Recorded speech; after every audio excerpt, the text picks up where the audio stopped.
Bonjour, les étudiants de première année collège, une nouvelle vidéo concernant les exercices d'application du cours Les trois états de matière.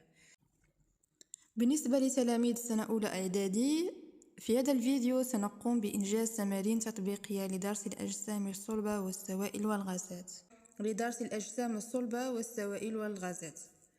Pour l'exercice numéro 1, donc la question c'est de classer en solide, liquide et gaz les substances suivantes. Alors on a comme substance bois, essence, cendre ou ramad, air, eau, huile, eau sucrée, dioxygène, fer, vapeur d'eau. Alors pour les solides, bien sûr c'est évident, c'est le bois, le cendre, le fer. Liquide, l'essence, eau, huile, eau sucrée. Gaz, l'air, dioxygène, vapeur d'eau. L'exercice numéro 2. Donc l'exercice numéro 2, c'est l'objectif, c'est de comment déterminer la surface libre d'un liquide. Donc qu'est-ce qu'on a vu dans le cours? On a vu que la surface libre est plane et horizontale. Donc la question c'est de dessiner pour chaque cas la surface libre de l'eau, sachant que la flèche qu'on a ici à côté de chaque image indique le niveau de l'eau dans le récipient. Donc à côté de chaque récipient, il y a une flèche qui indique le niveau de l'eau. Alors à partir de ce niveau de l'eau, on va tracer quoi? On va tracer un trait qui est khat أفقي، يعني بشكل يبين مستوى الماء أو مستوى السائل داخل هذا الإناء. مفهوم؟ Alors on passe maintenant à l'exercice numéro 3. Propriété des états physiques de la matière, donc relié à chaque état de la matière, ses propriétés. On a les trois états, solide, liquide et gaz. Et pour les propriétés, on a forme propre. Deuxième propriété, absence de forme propre. ليس هناك شكل محدد. Occupe tout le volume offert. Expansible قابل للتمديد. Compressible قابل للانضغاط. Surface libre plane et horizontale au repos. Donc, qui sont les propriétés qui sont ici et qui conviennent aux solides? Alors, les solides ont une forme propre seulement. Par rapport à ces propriétés qu'on a ici. Les liquides, il y a l'absence de forme propre et aussi la surface du liquide est libre, plane et horizontale au repos. Gaz, c'est donc parmi ses propriétés l'absence de forme propre. Occupe tout le volume offert. Expansible et compressible. Passe maintenant à l'exercice numéro 3. Modèle particulaire ou moléculaire. Identifier l'état physique représenté par chaque modèle particulaire. Modèle particulaire, c'est-à-dire il y a des particules qui prennent différentes positions.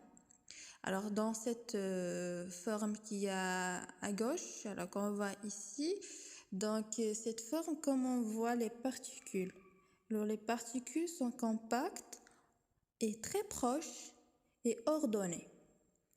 Alors dans la figure qui est au milieu, les particules compactes mais désordonnées. Dans le modèle particulaire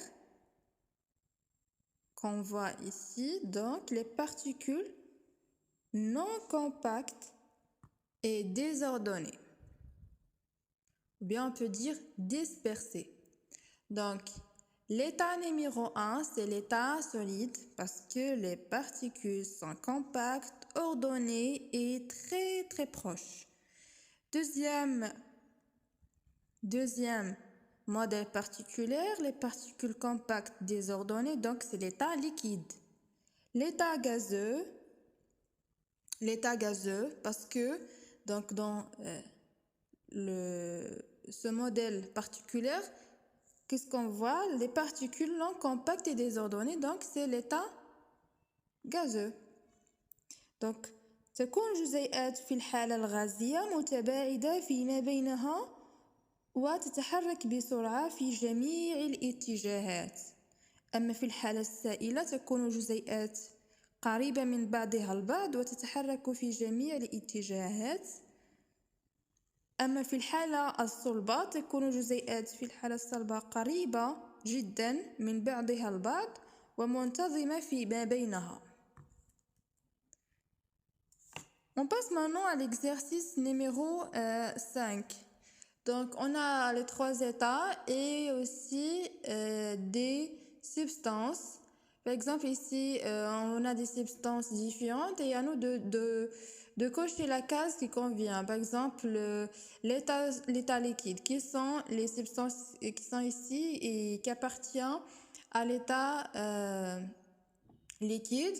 Déjà, on a le sel, miel, fenêtre, vapeur d'eau, sable, dioxygène, stylo, lait et océan. Miel, lait, océan, donc c'est état liquide. Le sel, sable, fenêtre aussi, stylo, c'est l'état solide. L'état gazeux, c'est vapeur d'eau, dioxygène. Donc c'est très facile cet exercice. Alors l'exercice numéro 6, donc relié à chaque état de la matière, ses propriétés. Solide divisé et solide compact. Alors là, on a deux types de solides, divisé et compact. Quelle est la différence? Déjà, les deux, on peut les saisir entre les doigts. Les deux solides, divisé et compact, on peut les saisir entre les doigts. Mais la différence, c'est que les solides ont une forme propre. Les solides compacts ont une forme propre. Mais les solides divisés prennent la forme du récipient qui les contient. C'est-à-dire, on va voir ça comme réponse. Donc, solide divisé, on continue, solide compact, liquide, gaz. Les propriétés ont la forme propre, absence de forme propre, occupent tout le volume offert, surface libre, plane et horizontale au repos. Donc, solide divisé, qu'est-ce qu'on a dit qu'il a? Donc, le solide divisé, c'est l'absence de forme propre. Parce que quoi? Parce que les solides divisés prennent la forme du récipient qui les contient. Donc, il y a l'absence de forme propre. Solide compact en une forme. Les solides compacts ont une forme propre. Liquide, alors le liquide, absence de forme propre et aussi surface libre, plane et horizontale au repos. Gaz, absence de forme propre et occupe tout le volume offert. Voilà, c'est la fin des vidéos. Merci pour votre attention et bon courage.